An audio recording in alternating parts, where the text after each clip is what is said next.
Assalamualaikum warahmatullahi wabarakatuh. Pada pertemuan kali ini kita akan membahas lanjutan dari materi pada minggu lalu yang berjudul bentuk-bentuk interaksi sosial.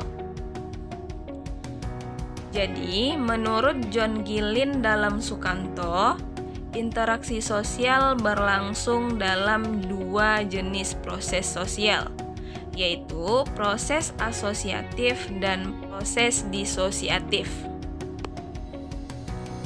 Oke, langsung saja kita bahas yang pertama, proses-proses asosiatif. Asosiatif merupakan bentuk interaksi yang mengarah persatuan. Proses asosiatif meliputi yang pertama adalah kerjasama. Kerjasama merupakan usaha bersama untuk mencapai tujuan bersama. Kerjasama timbul apabila seseorang menyadari dirinya mempunyai kepentingan atau tujuan yang sama dengan orang lain. Kemudian, ia juga menyadari bahwa kepentingan tersebut bermanfaat bagi dirinya sendiri dan orang lain. Bentuk kerjasama seperti yang pertama adalah bargaining, yaitu perjanjian atas pertukaran barang atau jasa antara dua organisasi atau lebih. Contohnya, Indonesia menukarkan minyak bumi dengan beras dari Vietnam. Selanjutnya, kooptasi, yaitu proses penerimaan unsur-unsur baru dalam kepemimpinan dan pelaksanaan politik organisasi sebagai cara untuk menghindari ketidakstabilan organisasi. Contohnya, kepala sekolah meminta si B menjadi ketua OSIS baru karena ketua dan wakil ketua yang lama bertengkar dan tidak mau mengalah. Selanjutnya, koalisi, yaitu kombinasi antara dua organisasi atau lebih yang mempunyai tujuan yang sama. Contohnya, koalisi beberapa partai untuk mencalonkan si A menjadi bupati. Selanjutnya, joint venture, yaitu kerjasama dalam pengusahaan proyek tertentu. Contohnya, joint venture perusahaan dari Indonesia dan Amerika Serikat untuk mengolah pertambangan minyak di daerah X. Yang terakhir, kerukunan, yaitu bersatu hati, bersepakat, dan tidak bertengkar. Kerukunan ini mencakup gotong royong dan tolong-menolong. Gotong royong ini merupakan bekerja sama atau tindakan yang dilakukan bersama-sama. Contohnya, gotong royong masyarakat dalam memperbaiki jembatan atau jalan. Oke, selanjutnya proses asosiatif yang kedua yaitu akomodasi. Akomodasi merupakan bentuk penyelesaian masalah tanpa menghancurkan pihak lawan. Tujuan akomodasi antara lain: 1. Menghasilkan titik temu antara beberapa pendapat yang berbeda. Yang kedua, mencegah terjadinya pertentangan untuk sementara. Yang ketiga, mengadakan kerjasama antar kelompok. Yang keempat, mengusahakan penyatuan antar kelompok sosial yang terpisah. Selanjutnya, akomodasi mempunyai beberapa bentuk, di antaranya 1. Koersi. Koersi di sini disebut juga sebagai pemaksaan, yaitu melalui paksaan secara fisik maupun psikologis, umumnya kepada pihak yang lebih lemah. Contohnya, penjajah memaksa warga kerja paksa. Selanjutnya, kompromi. yaitu pihak yang terlibat saling mengurangi tuntutannya agar tercapai suatu penyelesaian. Contohnya, perjanjian gencatan senjata antara dua pihak yang berperang. Yang ketiga, arbitrase, yaitu cara mencapai kompromi apabila para pihak yang berhadapan tidak sanggup mencapainya sendiri. Pertentangan diselesaikan oleh pihak ketiga yang dipilih kedua belah pihak atau badan yang berkedudukan lebih tinggi. Contohnya, permasalahan antara karyawan dan perusahaan diatasi oleh Dinas Tenaga Kerja. Selanjutnya, mediasi, yaitu cara menyelesaikan konflik melalui pihak ketiga yang netral. Dalam mediasi, kedudukan pihak ketiga hanya sebagai penasehat dan tidak memiliki wewenang mengambil keputusan untuk menyelesaikan masalah.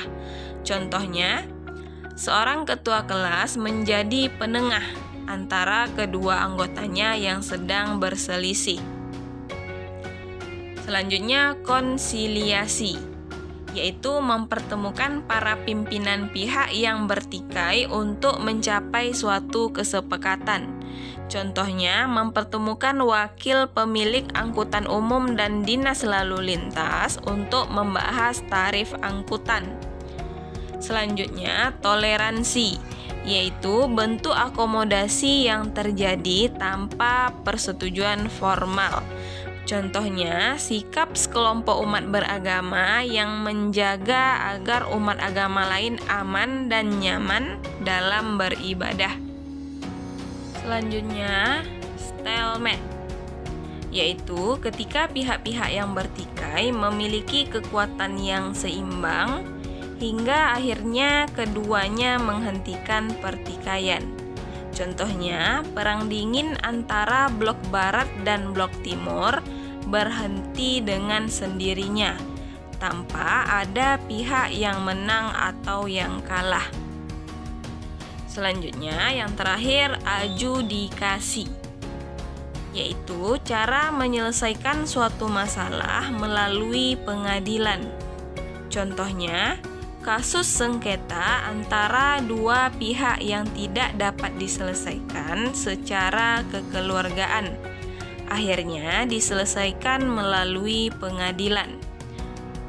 Selanjutnya, proses asosiatif yang ketiga adalah asimilasi. Asimilasi merupakan cara-cara mengurangi perbedaan antar individu atau antar kelompok guna mencapai suatu kesepakatan berdasarkan kepentingan dan tujuan bersama. Nah, jadi dalam asimilasi terjadi proses identifikasi diri dengan kepentingan dan tujuan kelompok. Apabila dua kelompok melakukan asimilasi, batas-batas antar kelompok akan hilang dan keduanya melebur menjadi satu kelompok yang baru.